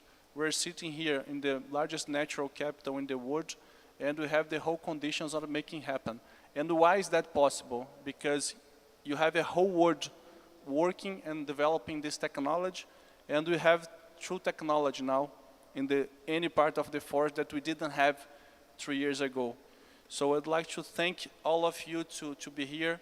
It's amazing the message that you give to South America and to Brazil just by giving here, and to the whole world about the relevance of the nature-based solutions and climate that you have on your agenda, on our agenda, on the IDFC. And I'd like to ask anyone, each one of you, a last comment or remark or some tips for entrepreneurs and executives and students that are watching us today on nature-based solutions, social climate, and all those exciting topics that we decide on our day-by-day. Feel free to raise your hand and start for your last comment and message that you send to Brazilians watching us live and video. Ernesto. Yeah, I'm not able to give any tips. I think we from our side are looking to learn from Brazil, and particularly this region. region of Brazil, because I think it's very inspirational for us what's happening here and the extent to conservation and what. There's so much that we can learn. I can't give any tips. I can only ask for tips effectively. Thank you.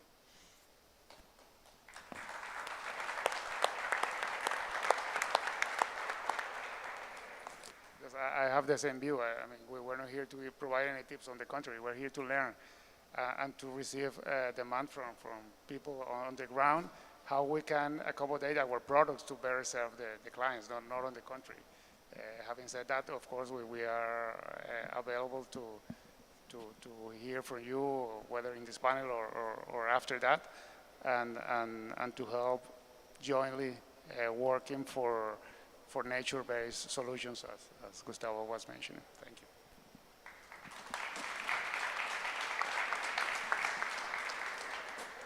Well, I definitely join my colleagues in not giving here a tip and coming as a typical German saying we know it better. No, definitely not. So I think the decisive thing is what we've done today. It's a thing of exchanging thoughts from different continents in order to find the best solution. And as Gustavo said, things are rapidly changing, and therefore it makes sense to keep on talking to each other in order to find the best solution. Yeah.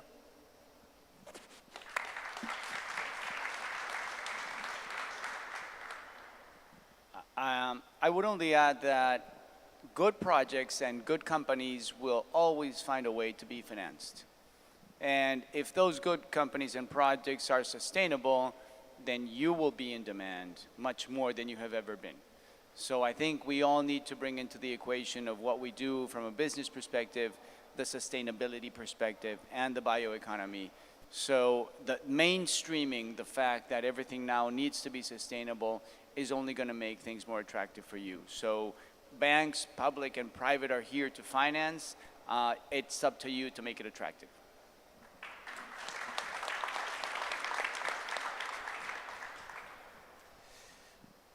AFD is the International Public Development Bank of France. So, of course, we know how stressful the situation is right now. I mean, yes, war is 2,000 kilometers from my own country.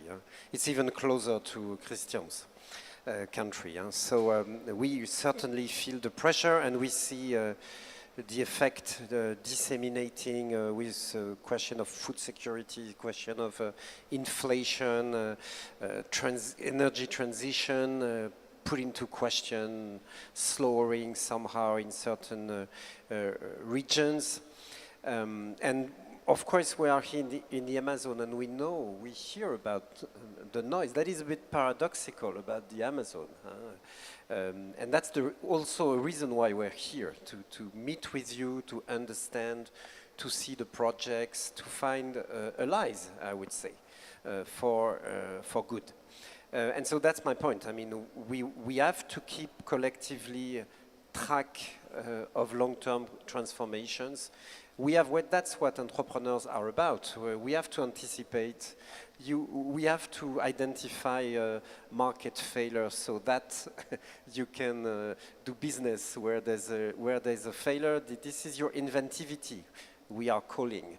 This is your sense of your own market. This is your knowledge of your forest and what it can provide or cannot provide. This is something very ancient from your communities and something extremely modern, something that is so important for all of us. So AFD has invested about 2 billion euro for the last few years here in Brazil.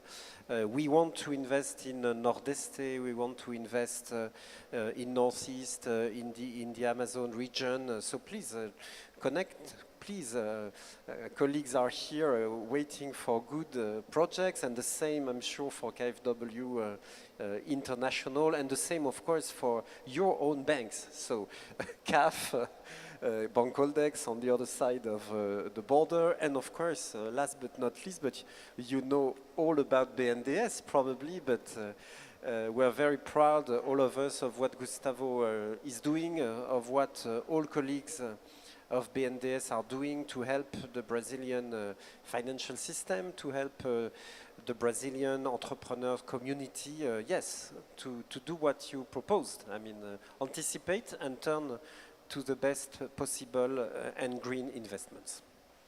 Senhores, muito obrigado por estarem aqui.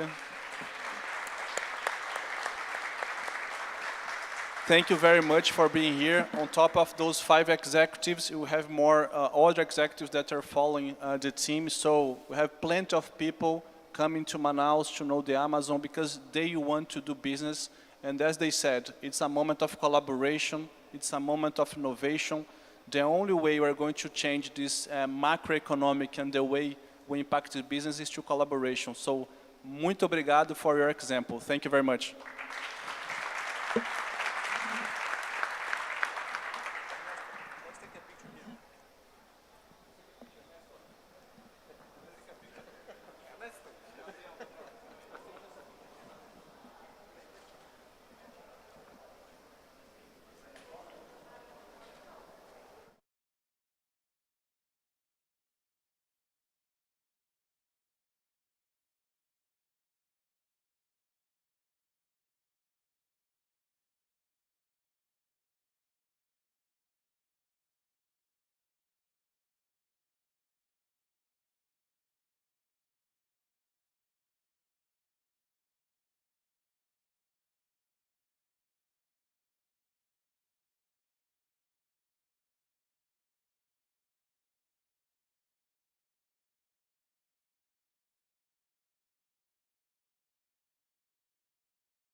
perdi a conta e é sempre um prazer voltar aqui à cidade.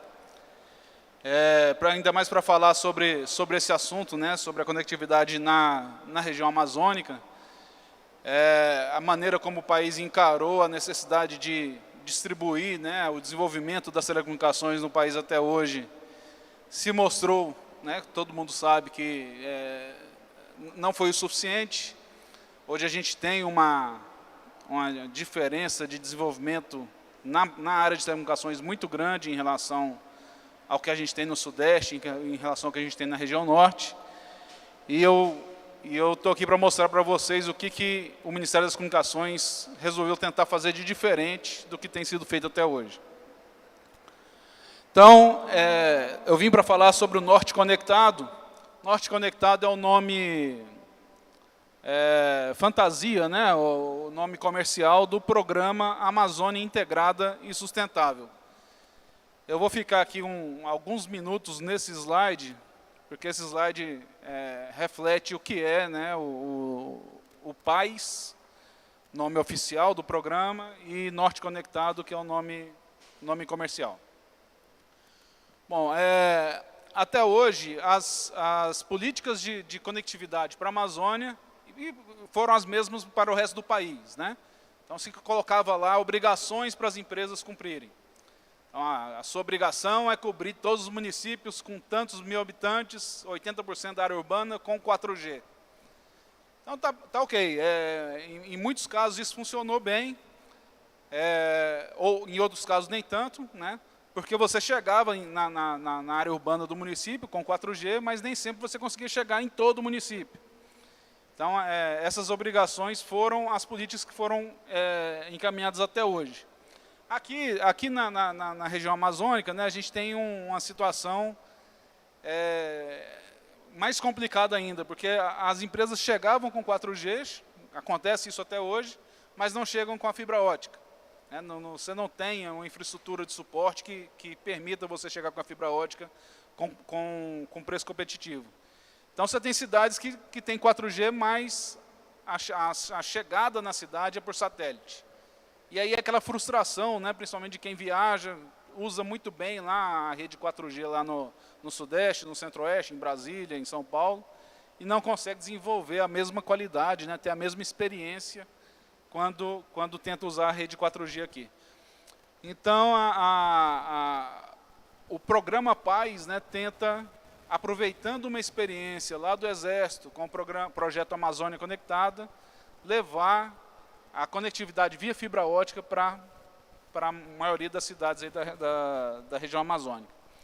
Então, o foco todo é a implantação de cabos subfluviais pelos leitos dos rios, já que os rios são a principal forma de transporte, a principal forma de deslocamento, e também é a estrutura que existe possível sem você precisar fazer desmatamento, sem afetar o meio ambiente, né, de forma significativa, levar essa infraestrutura para toda a região. Um pouco mais de detalhes sobre a rede. Como é que está a implantação hoje, né? Então, a rede tem 8 infovias. A gente dividiu a implantação em 8 trechos, né? O primeiro trecho a gente chamou de Infovia 00. Esse nome tem uma lógica, né? Ele é uma infovia que a gente considera piloto, não por causa da característica técnica de implantação, porque isso já foi um pioneirismo colocado pelo Exército. O Exército já implantou redes com essa característica, mas pela forma de operação, a sustentabilidade. Então, a inovação que a gente está trazendo para essa rede é como ela vai ser operada, e eu vou falar bastante sobre isso hoje. Então, a Infovia 00 já está implantada, ela já tem licença de operação do IBAMA, os equipamentos já estão ativos, já existem escolas que já estão utilizando essa rede, né? E nós esperamos que comercialmente, que as empresas que vão explorar comercialmente assinem um contrato no mês de julho. Então, já estamos em julho realmente entregando a rede para a população. Ela atende a cidade de Macapá, no Amapá, Almeirim, Monte Alegre, Santarém e chega até Alenquer, no Pará. Os recursos vieram do orçamento da União e foi, como era um projeto inicial, né, a gente precisou de vários órgãos se juntando, fazendo um esforço para conseguir implantar essa infovia. Então, a infovia contou com recursos principalmente do Ministério das Comunicações, a maior parte foi do Ministério das Comunicações, mas tivemos colaboração também do MEC, do CNJ e uma bancada do Senado Federal do Amapá, também ajudou com recursos para implantar essa rede. Já a Infovia 01 vai interligar Santarém até Manaus, né? Então vamos chegar então com a rede de Macapá até Manaus até o final do ano que vem, até o início do ano que vem, primeiro semestre do ano que vem. Essa rede já utilizou recursos do edital do 4G. Então, quando é feito um edital de radiofrequências, né, a melhor hora para a gente direcionar alguns investimentos. A exploração de serviços de comunicações do país é feita de forma privada, mas o espectro de radiofrequências, né, que é um bem essencial para a prestação desse serviço, ele é público. Então, na hora que o governo vende esse espectro, ele tem a oportunidade de direcionar alguns investimentos. Então, isso foi feito, por exemplo, no 4G, que eu falei aquelas obrigações. A obrigação é cobrir 80% dos municípios. E teve outras obrigações, por exemplo, trocar os conversores de sinal para a digitalização da TV, já que o 4G chegou e tomou uma parte das frequências da televisão. Mas houve sobra de recursos nesse processo, né, nessas obrigações do edital 4G, sobrou muito recurso, sobrou R$1 bilhão das obrigações do edital do 4G. Parte dessa sobra foi usada, né, para implantar essa Infovia 01. Então, isso já está em andamento, o cabo já foi comprado, o lançamento já está previsto para outubro, o cabo deve chegar no Brasil em setembro. E esperamos que até março do ano que vem, essas outras cidades estejam também contempladas com a rede fibra ótica pela Infovia 01. E é importante dizer assim, mas Manaus já está atendida por fibra ótica, né? Realmente, Manaus já está atendida por fibra ótica. Temos uma fibra que vem pela BR e temos uma fibra do Linhão que vem de Macapá, né? Mas, quando a gente trata de telecomunicações, não basta ter a capacidade, né? A gente precisa ter a resiliência, precisamos ter segurança. Quando a gente fala em rede 5G,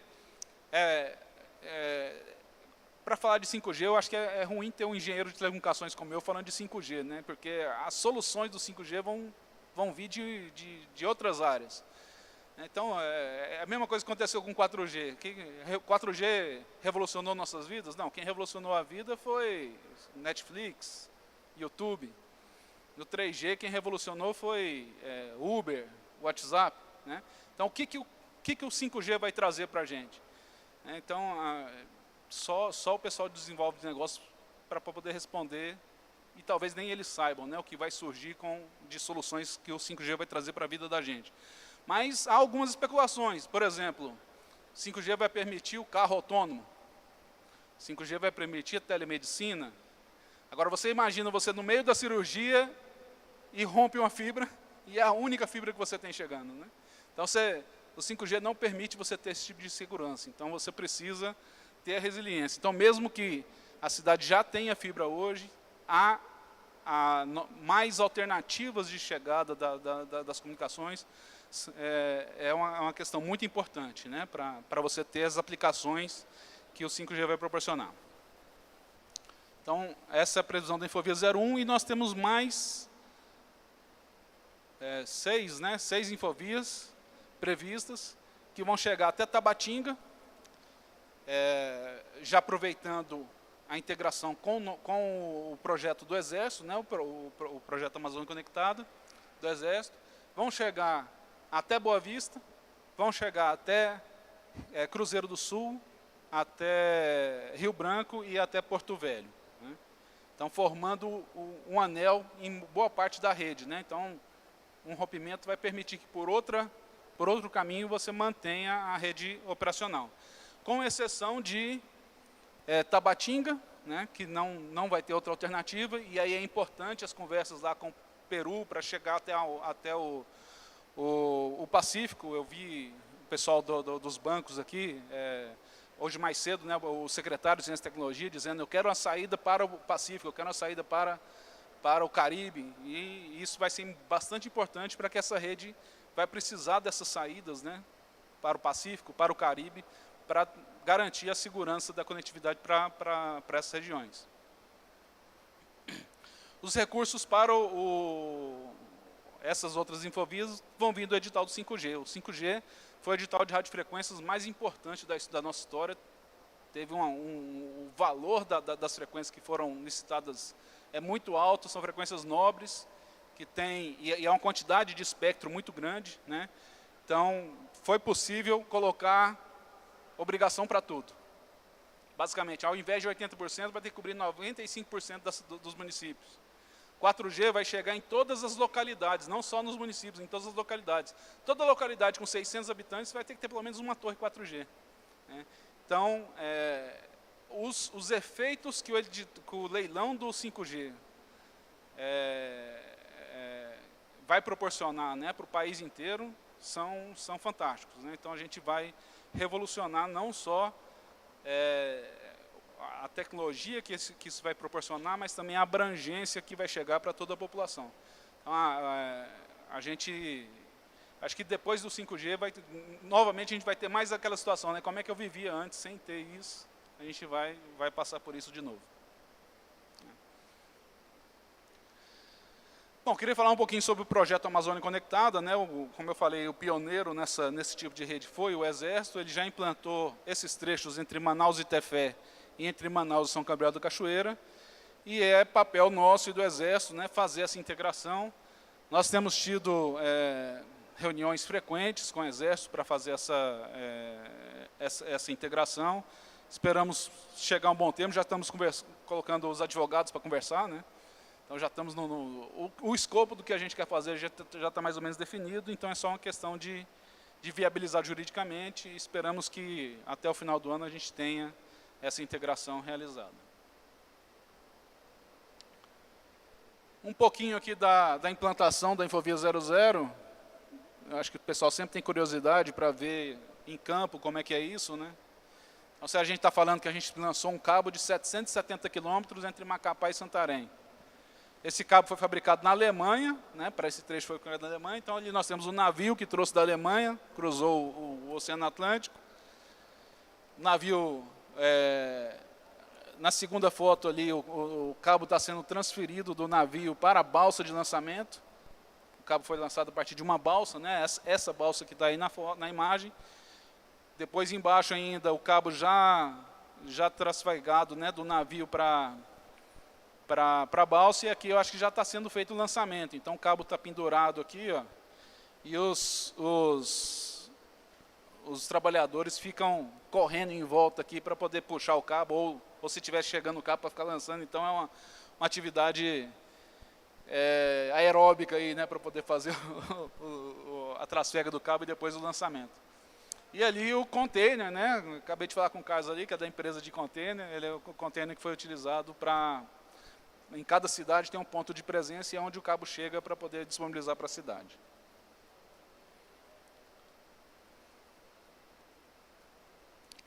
Bom, sobre a sustentabilidade então, né, acho que esse é o tema mais importante, né? Essa rede, depois de implantada, quem define como ela vai ser usada não é mais o Ministério das Comunicações. Foi editado o decreto 10.800 da Presidência da República de 2021, e o decreto estabelece que deve ser criado um comitê gestor que vai definir como essa rede vai ser usada, tanto pelo setor público quanto pelo setor privado.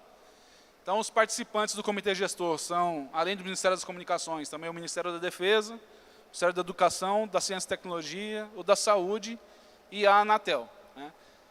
O decreto também prevê que outras entidades podem ser convidadas pelo Ministro das Comunicações, e o Ministro das Comunicações decidiu convidar a Rede Nacional de Ensino e Pesquisa, que é uma organização social do MCTI, a RNP, que foi quem lançou, inclusive, o cabo da Infovia 00, né? E ela também participa do Comitê Gestor. E o Comitê Gestor tem essas competências, né? Ele acompanha e monitora a execução. O mais importante ele define os padrões e instrumentos para uso e compartilhamento. Então, é o comitê gestor que define como é que vai ser o compartilhamento da rede, tanto com outros órgãos do setor público, quanto com o setor privado, né? E recomenda os padrões e procedimentos para as redes implantadas.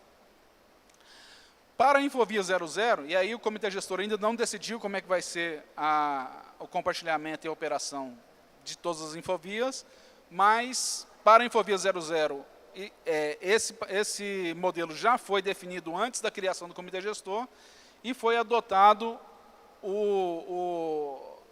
a operação por meio de um operador neutro, né? Então, não vai ser uma empresa que vai tomar conta da Infovia e explorar a Infovia. Vai ser um grupo de empresas, né? O modelo que foi adotado é de um operador neutro formado por um consórcio aberto. Então, é um consórcio de empresas e esse consórcio é aberto, ou seja, se o comitê gestor depois definir que vai abrir mais vagas para outras empresas operar, esse consórcio tem que admitir essas empresas que se qualificarem para operar como participantes do consórcio. E o consórcio mantém, opera e explora a infraestrutura, né? Como eu disse, a Infovia se chama 00, é um modelo piloto de exploração. Os resultados dessa exploração estão sendo avaliados pelo comitê gestor do país para definir as regras de uso e compartilhamento das demais infovias no futuro. Então, para formar esse operador neutro da Infovia 00, foi realizado um chamamento público. E aqui eu chamo a atenção, né, nós tivemos 14 empresas interessadas em participar do consórcio.